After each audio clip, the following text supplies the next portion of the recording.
கர்த்தரை நம்புங்க, முடிவு பரியந்தமும் கர்த்தரை நம்புங்க. என்ன ஆனாலும் சரி. ஆமென். ஆமாம், என்ன பிரச்சனையாக இருக்கட்டும் சொல்லுங்கள். எல்லா பிரச்சனையும் தீர்க்க இயேசுவால் முடியுமா? நீங்கள் இன்றைக்கி அனுபவிக்கிறீங்களா பிரச்சனை, இது எல்லாத்தையும் தீர்க்க இயேசுவால் முடியுமா? முடியும்னு நினச்சிங்கன்னா அதுதான் அவர் மேலே வைக்கிற நம்பிக்கை. இதை தீர்ப்பார், அதை தீர்ப்பார். தயவுசெய்து நல்லா புரிஞ்சுக்கோங்க. ஆமாம், சில பிரச்சனைகள் தேவனால் தீர்க்கவே முடியாது பிரதர் அப்படின்னு யாராவது இருக்கீங்களா? ஆமாம், எந்த பிரச்சனைன்னு நான் சொல்கிறேன், எனக்கு தெரிஞ்ச சொல்கிறேன். விதவைகள் என் வாழ்க்கையில் இனி எப்படி ஒரு சந்தோஷம், நன்மைகள், முடிஞ்சு போச்ச லைஃப் அப்படின்னு நினைப்பாங்க. புரியுதுங்களா? இதை சரியே பண்ண முடியாது அப்படின்னு. அந்த வாழ்க்கையும் தேவன் சரி பண்ணுவாருன்றேன். சிலர் பார்த்திங்கன்னா கொஞ்சம் வயசு, எது கொஞ்சம் வயசு, 40 வயசு, கொஞ்சம் வயசுலேயே கணவனை இழந்திருப்பாங்க, மிஸ் பண்ணியிருப்பாங்க, பிரிஞ்சிருப்பாங்க. அவன் 40, 50, நான் சொல்லுவேன் 60, 100 வரைக்கும்.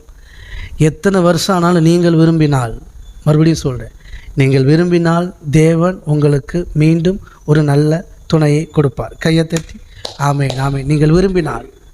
ஆமாம், ரொம்ப முக்கியம். சிலருக்கு அதெல்லாம் தோணாது. சிலருக்கு பிரச்சனை இல்லை, இந்த லைஃப் இப்படியே போட்டும்பா அப்படின்ட்டு உங்களை வேறு விதமாக சூப்பராக்குவார். மொத்தத்தில் நீங்கள் தேவனை நம்புகிற பிள்ளைகள் ஒன்று சொல்கிறேன், கேட்டுக்கோங்க. உங்கள் லைஃப் முடியும் போது நீங்கள் சந்தோஷமாக தான் முடியும். ஆமென். எண்டு டே தேவனுடைய வருகை வரைக்கும் நீங்கள் உயிரோடு இருந்தாலும் சரி, ஒருவேளை நீங்கள் அவசரப்பட்டு முன்னாடியே நீங்கள் போகணுன்னு ஆசைப்பட்டு மறித்தாலும் கூட நல்லா புரிஞ்சுக்கோங்க, கர்த்தரை நம்பிக்கிட்டு இருக்கீங்க இல்லையா, உங்களை அவர் வெட்கப்பட விட மாட்டார். உங்கள் மேலே குற்றம் சுமராது.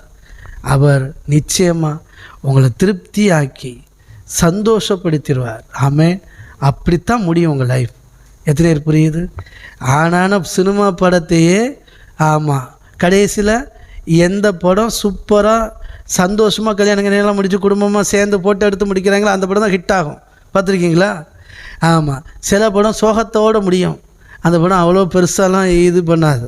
புரியுதுங்களா? திருப்தியே இருக்காது. அந்த ஆள் படத்துக்கே போகப்படாப்பா, அந்த படம் நல்லா தான் இருக்கு, ஆனால் கடைசியில் அப்படி சரியில்லை, முடிவு சரியில்லை அப்படின்றாங்க. பார்த்துருக்கீங்களா? சினிமாக்காரனே சூப்பர் முடிவு கொடுக்குன்னு நினைக்கும்போது தேவன் உங்கள் வாழ்க்கையில் நல்ல முடிவு கொடுக்க மாட்டாரா? சொல்லுங்கள்.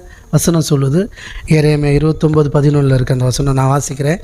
நீங்கள் எதிர்பார்த்திருக்கும் முடிவை உங்களுக்கு கொடுக்கும்படிக்கு நான் உங்கள் பேரில் நினைத்திருக்கிற நினைவுகளை அறிவேன் என்று கர்த்தர் சொல்லுகிறார். அவைகள் தீமைக்கல்ல, சமாதானத்துக்கேதுவான நினைவுகளே. இது எரேமியாவில் இஸ்ரேல் ஜனத்தை பற்றி சொன்னது. நமக்கு இது பொருந்துமானா நல்லா புரிஞ்சுக்கோங்க.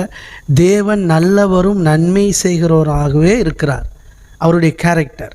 அப்போ உங்களை குறித்து தேவன் என்ன நினச்சி வச்சுருப்பார்? கெடுதல் செய்யணும்னு நினச்சி வச்சுருப்பாரா? அவர் நல்லவர், நன்மை செய்யணும்னு மட்டும்தான் அவர் திங்கிங். அதனால தான் சொல்கிறேன், நீங்கள் எதிர்பார்த்திருக்கும் முடிவு இருக்கு இல்லையா, நீங்கள் தேவனுடைய பிள்ளைகள், உங்களுக்கு இது பொருந்தும். ஆமென். ஆமாம், நீங்கள் எதிர்பார்த்திருக்கும் முடிவை உங்களுக்கு கொடுக்கும்படிக்கு கர்த்தர் உங்கள் பேரில் நினைத்திருக்கிற நினைவுகள் கர்த்தருக்கு தெரியும். அவைகள் எப்படி இருக்குன்னா, கர்த்தர் சொல்லுகிறார், அவைகள் தீமைக்கல்ல, சமாதானத்துக்கு ஏதுவான நினைவுகளை எழுதி வச்சுக்கோங்க. தீர்க்க தரிசனமாக எழுதி வச்சுக்கோங்க. என் வாழ்க்கையில் இப்படி நான் சொல்கிற மாதிரி எழுதுங்க. என் வாழ்க்கையில் நான் எதிர்பார்த்திருக்கும் முடிவுகள் அத்தனையும் எனக்கு கொடுக்கும்படிக்கு, ஆமென், என் பேரில் கர்த்தர் நினைத்திருக்கிற நினைவுகள் அவர் அறிவார்.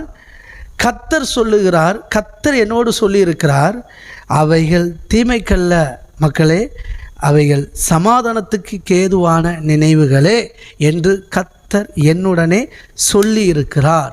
ஆதலால் நீங்கள் நிம்மதியாக இருக்கலாம். கர்த்தர் உங்களுடனே சொல்லியிருக்கிறார். இப்போ சொல்லியிருக்கிறார், இப்போ சொல்கிறார், சொல்லிட்டார். சரிங்களா? ஆமாம். நீங்கள் என்ன எதிர்பார்த்து முடிவில் இருக்கீங்களோ அவ்வளோ தீமைக்கானதாக வராது, நன்மைக்கானதாக தான் வரும். ஆமென். நன்மையான முடிவுகளை கர்த்தர் உங்களுக்கு கொடுக்கும்படி தான் இருக்கிறார். ஆமென். அப்படியே நான் மனதார உங்களை ஆசீர்வதிக்கிறேன். இதுதான் நமக்கு நடக்கும். ஓகே, எதில் விசுவாசிக்கிறீங்க? ஹல்லேலூயா. நன்றி ஆண்டவரே. ஸ்தோத்திரம், ஸ்தோத்திரம். சரி.